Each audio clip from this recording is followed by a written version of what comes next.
সিরাজগঞ্জের উল্লাপাড়ায় ফুলজোর নদীর খনন করা বালু জোর করে ফেলা হচ্ছে 3 ফসলি জমিতে। এমন অভিযোগ উঠেছে স্থানীয় প্রভাবশালীদের বিরুদ্ধে। এতে কৃষকদের ফসলি জমি নষ্ট হলে ফলবে না কোনো ফসল। এ কারণে জমির মালিকরা বালু ফেলা বন্ধে প্রশাসনের দ্বারে দ্বারে ঘুরেও সমস্যার সমাধান পাননি। তবে সংশ্লিষ্ট কর্তৃপক্ষ বলছে বিষয়টি খতিয়ে দেখে প্রয়োজনীয় ব্যবস্থা নেওয়া হবে। সিরাজগঞ্জের উল্লাপাড়া থেকে মইনুল হোসেনের তথ্যচিত্রে ডেস্ক রিপোর্ট। সিরাজগঞ্জের উল্লাপাড়ার ফুলঝোর নদীর পানি প্রবাহ সচল রাখতে খনন কাজ চালাচ্ছে পানি উন্নয়ন বোর্ড। এজন্য নদী থেকে বালু তুলে ফেলা হচ্ছে ইজারা নেয়া কৃষকদের জমিতে।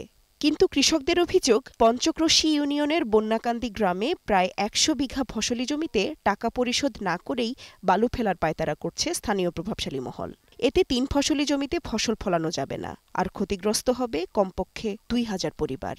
বালু ফালায়া যদি এই ধানের ক্ষেতগুলো নষ্ট হয়ে যায়, কৃষি খাতটা যদি আমাদের ধ্বংস হয়ে যায়, তাহলে এই পরিবারগুলো কোথায় গিয়ে দাঁড়াবে? এখানে একটা ব্রিজ আছে, ব্রিজের নালাটা বন্ধ হয়ে যাবে, জলাবদ্ধতা সৃষ্টি হয়, কৃষকের ক্ষয়ক্ষতি হবে। জমির মালিকরা বালু ফেলা বন্ধে প্রশাসনের দ্বারে ঘুরেও সমস্যার সমাধান পাননি। সংশ্লিষ্ট কর্তৃপক্ষের কাছে লিখিত আবেদনেও কাজ হয়নি। এতে পরিবার নিয়ে দুশ্চিন্তায় দিন কাটছে জমির মালিকদের। বাধা দেওয়ার পরে তাও জোরপূর্বকভাবে খনন করে বালুর পয়েন্ট দিব। আমার এই জমিটার উপরে আমার একটা সংসার নির্ভর করে।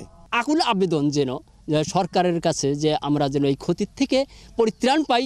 জমি ইজারা নিলেও কৃষকদের টাকা দিয়ে জোর করে ফসলি জমি নষ্টের পায়তারা করছে একটি চক্র, জানালেন এই জনপ্রতিনিধি। কৃষকদের কোনো প্রকারের সাথে সাথে কথা না বলে ভর্তি কিনা দিয়ে তারা জোরপূর্বক জবরদখল করিয়া তাদেরকে জমিতে বালু মহল করতেছে, এবং সেখানে একটা ব্রিজ আছে, প্রায় 200 বিঘা সম্পত্তির ফসলি জমি ঝুঁকিপূর্ণ মধ্যে থাকবে এবং কৃষক ফসলি জমি থেকে বঞ্চিত হবে। এদিকে সমস্যাটি ঊর্ধ্বতন কর্তৃপক্ষকে জানিয়ে সমাধানের আশ্বাস দেন কৃষি কর্মকর্তারা। আর পানি উন্নয়ন বোর্ডের কর্মকর্তারা বলছেন, কৃষকের জমি ইজারা নিয়ে বালু ফেলার সুযোগ নেই। যদি এই মুখটা বন্ধ হয়ে যায় এবং কৃষকরা এই 200 বিঘা জমি কৃষকদের 3 ফসলি জমি যদি নষ্ট হয়ে যায়, তাদের আমার টোটাল উপজেলার উৎপাদনে সেটা ব্যাহত হবে। তারা যদি আমার কাছে আবেদন দেয়, কেউ এককভাবে বা গ্রুপে, আমি সেনাবাহিনীকে লিখিতভাবে বিষয়টা অনুরোধ করব।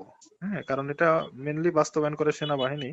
মানুষের জায়গা দখল করে বালু ফেলে একটা অরাজক দেশ তো না, তাই না? ফসলি জমি রক্ষায় প্রয়োজনীয় সব ব্যবস্থা নেবে সংশ্লিষ্ট কর্তৃপক্ষ, এমন আশা উল্লাপাড়ার হাজারো কৃষকের।